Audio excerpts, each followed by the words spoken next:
There is a lie that we are told very early in our careers.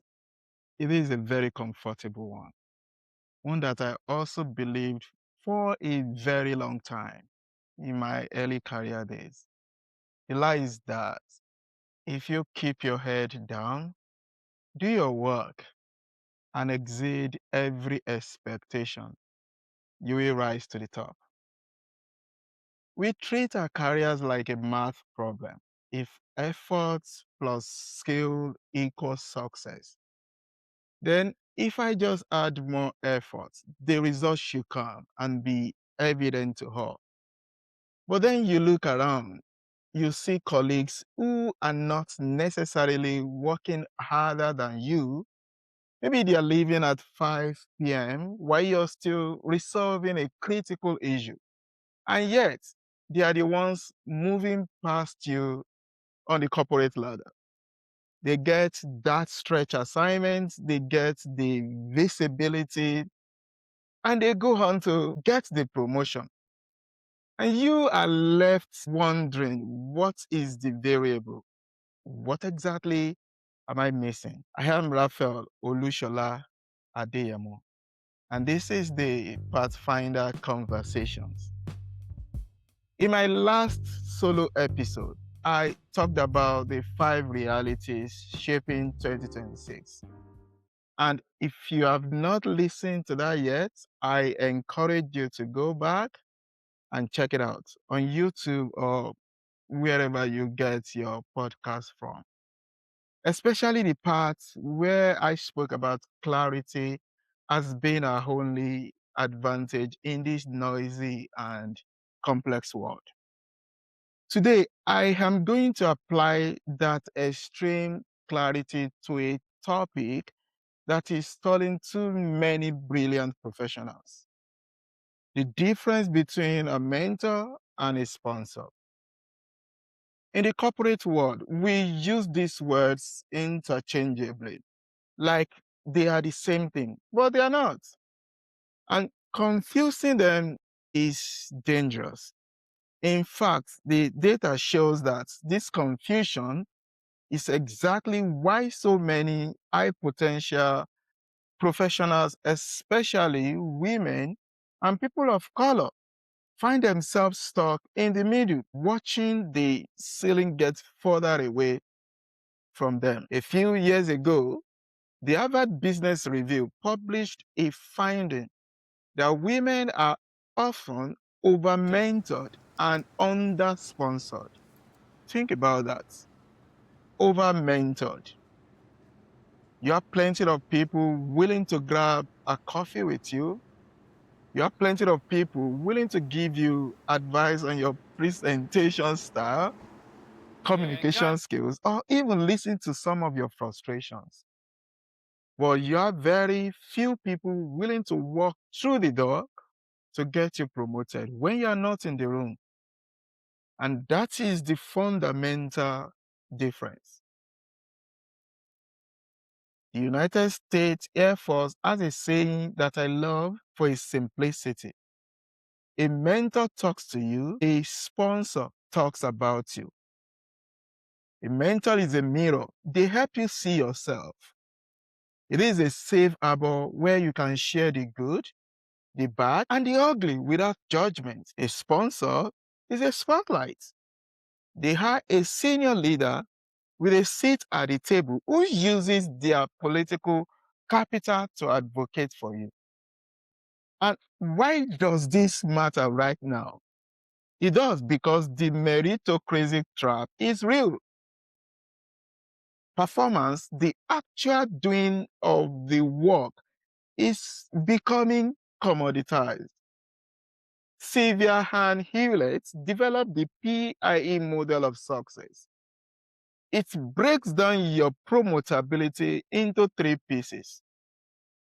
The first one, there is a P for performance. That is the quality of your work. The second, I for image. That is your gravitas. That is your executive presence.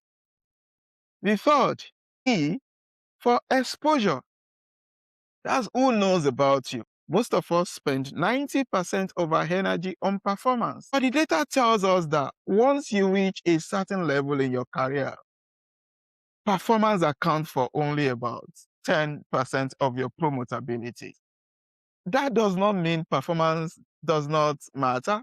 It means excellence is the baseline. It is the price of admission. But working harder, delivering 110% instead of 100 won't buy you a seat at the table. Exposure account for a massive 60%. And you cannot get exposure sitting at your desk alone.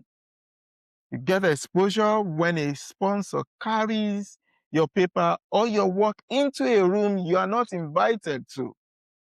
Carla Harris, a titan on Wall Street, calls this relationship currency. Performance currency, doing your job or delivering results, has diminishing returns.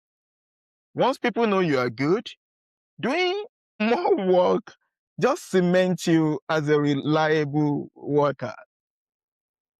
To rise, you need relationship currency. You need someone with power who is willing to spend it on you.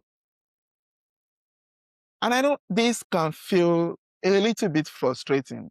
It feels political. It feels unfair. We see the data. McKinsey calls it the broken rung. For every 100 men promoted to manager, only 87 women are promoted. For women of color, that number drops to 82. You do not have an ambition gap.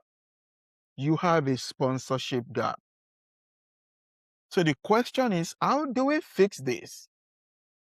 How do we move from being the person everyone likes, the mentee, to the person executives bet on, the protege? Number one, audit your PIE. Stop investing in the P. Stop investing in the performance. If you're delivering excellent work already, declare victory there. Shift your energy to the E, to the exposure. The question is, who sees your work? Does the head of your function know you did that analysis? Or did your manager present it? Number two, the 2+1 rule. You cannot walk up to a leader and ask, will you be my sponsor? That's like asking a stranger to marry you. Sponsorship is earned. Try the 2+1 rule. Deliver 2 things of value to a potential sponsor before you ask for one thing. Send them a piece of data relevant to their strategy. Solve a small problem for them. Solve a small headache for them. Show them your value first before you ask for one thing in return. Show them you are an asset and not a liability. Number 3, weaponize the informal moment.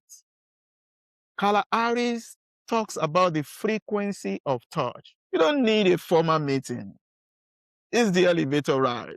It's that quick Zoom chat or Microsoft Teams chat before the meeting starts. Be ready with a headline about your work. Hey, we just hit that milestone on the so project. Plant that seed. Send a quick note acknowledging a leader's recent win. Build the frequency of touch that builds trust. And I want to leave you with a question to carry into your next engagement. It's a question that challenges how I view my own career. Who is carrying your work? Who is talking about you? When the door closes and the promotion decisions are probably being made, who is in that room speaking on your behalf? If the answer is no one, then your talent is currently shouting into a void.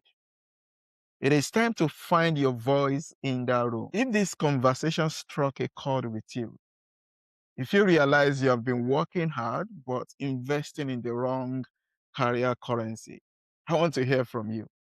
Leave me a comment on LinkedIn or shoot me a message. And please, subscribe to Pathfinder Conversations on Apple Podcasts, Spotify, and YouTube. I am building a community here that refuses to be overwhelmed by the noise of the future. And listen, if you're navigating a career transition or you're feeling stuck between mentor and sponsor, I have listening ears. Let's figure this out together. Kindly drop me a note on my LinkedIn. I will read them. And I'm here to help you stay steady, stay focused, and stay engaged. My name is Raphael Olushola Adeyemo. See you next time.